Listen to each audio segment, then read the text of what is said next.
Assalamualaikum warahmatullahi wabarakatuh. Perkenalkan, kami dari kelompok 5 Manajemen Pemasaran Pendidikan Bisnis A Stambuk 2020 akan menjelaskan materi mengenai menciptakan nilai, kepuasan, dan loyalitas pelanggan. Sebelumnya kami akan memperkenalkan diri dahulu. Saya sendiri Fikri Haikal dan ada dua orang teman saya, diantaranya ada Tiara Khairina dan Lutfia Putri. Mau tahu bagaimana penjelasannya? Yuk simak videonya sampai habis. Terima kasih. Assalamualaikum warahmatullahi wabarakatuh. Nah, pertama sekali di sini saya akan membahas mengenai pengertian nilai dan kepuasan pelanggan. Jadi, nilai bagi pelanggan adalah selisih antara nilai pelanggan total dan biaya pelanggan total. Yang dimana nilai pelanggan total adalah sekumpulan manfaat yang diharapkan oleh pelanggan dari produk atau jasa tertentu. Biaya pelanggan total adalah sekumpulan biaya yang diharapkan oleh konsumen yang dikeluarkan untuk mengevaluasi, mendapatkan, menggunakan, dan membuang produk atau jasa. Nah, di sini saya akan membahas mengenai pengertian kepuasan pelanggan, yang dimana kepuasan adalah perasaan senang atau kecewa seseorang yang muncul setelah membandingkan antara persepsi terhadap kinerja atau hasil dari sesuatu produk yang diharap-harapkan. Jika kinerja berada di bawah harapan, maka pelanggan tidak akan puas, dan jika memenuhi harapan, maka pelanggan akan puas. Dan jika kinerja melebihi harapan, maka pelanggan akan amat sangat puas dan kembali lagi untuk membeli produk yang dihasilkan oleh perusahaan tersebut.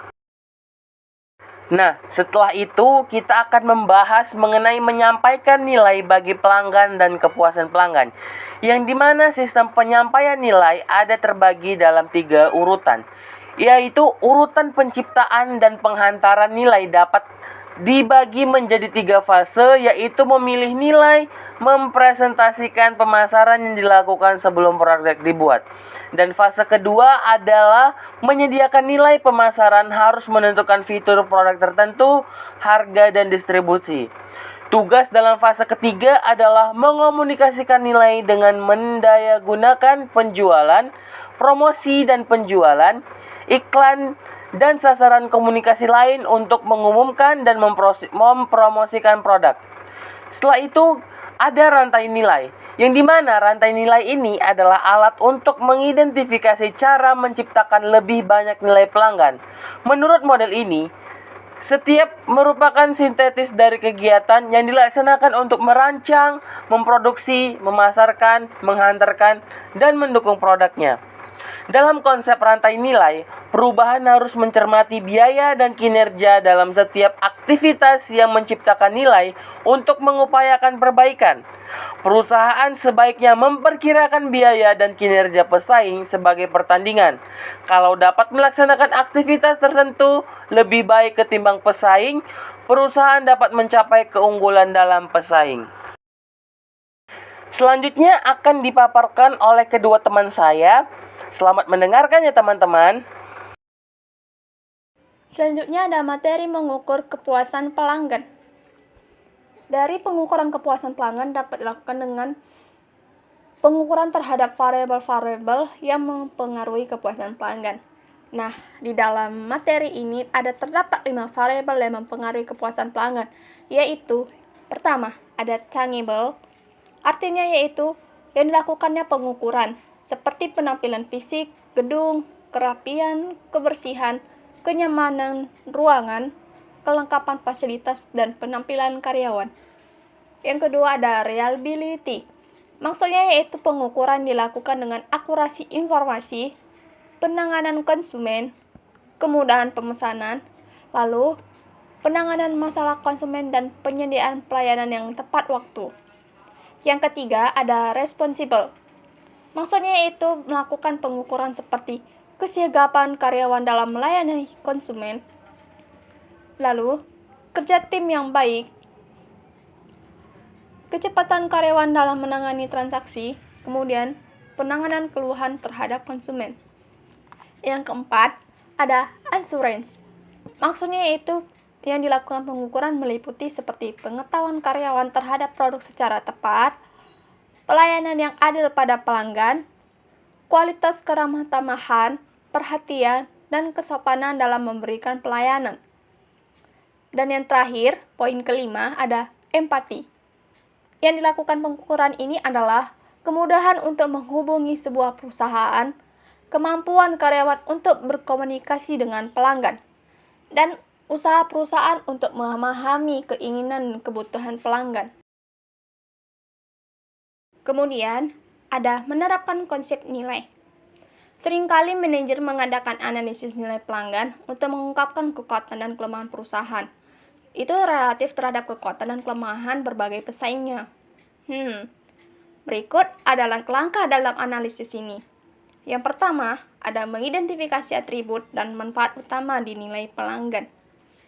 Di sini, pelanggan akan ditanyai apa sih tingkat atribut, lalu manfaat dan kinerja yang mereka cari dalam memilih produk dan penyedia layanan. Yang kedua, menilai arti penting kuantitatif dan atribut dan manfaat yang berbeda. Maksudnya yaitu, pelanggan diminta memeringkat arti penting berbagai atribut dan manfaat dari produk perusahaan tersebut. Yang ketiga, menilai kinerja perusahaan dan pesaing berdasarkan nilai pelanggan yang berbeda dan membandingkannya dengan peringkat. Arti pentingnya yaitu pelanggan menggambarkan di tingkat mana mereka melihat kinerja perusahaan dan pesaing setiap atribut dan manfaat.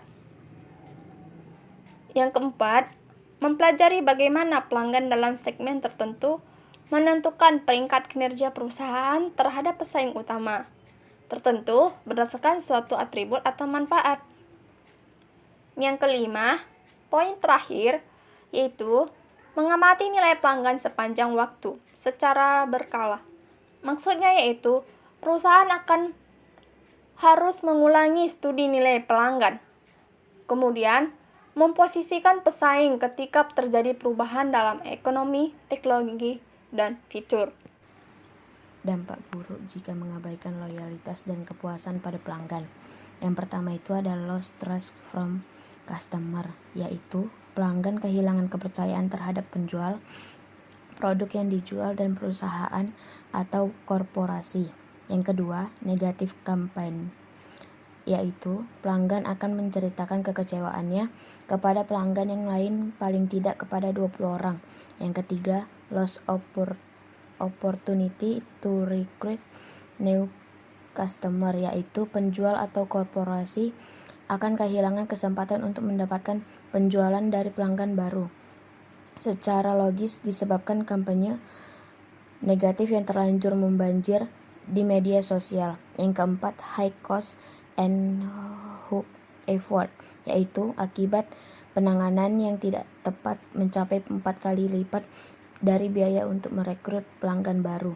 Kelima, confirm the current negative perception, yaitu kegagalan mengatasi keberatan semakin membenarkan persepsi pelanggan terhadap keluhannya mengenai produk atau jasa yang dijual. Keenam, damaging reputation and image, yaitu yang paling serius adalah citra perusahaan bisa tergerus habis berdampak pada hancurnya brand, image, produk atau jasa yang dijual.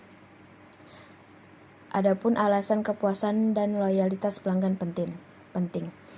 Pada kondisi bisnis yang sangat kompetitif, di mana tingkat persaingan yang tinggi dengan diferensiasi produk dan jasa yang begitu beragam, maka kepuasan dan loyalitas pelanggan menjadi suatu hal yang sangat penting. Pada perusahaan, kepuasan dan loyalitas pelanggan menjadi sangat penting untuk meningkatkan keuntungan sehingga perusahaan selalu menjaga hubungan baik dengan pelanggan. Perusahaan yang memiliki program fokus pada pelanggan berharap pelanggan menjadi loyal terhadap perusahaan. Sekian dahulu video yang dapat kami sampaikan mengenai menciptakan nilai, loyalitas, dan kepuasan pelanggan. Lebih dan kurang kami ucapkan mohon maaf dan sekian. Assalamualaikum warahmatullahi wabarakatuh.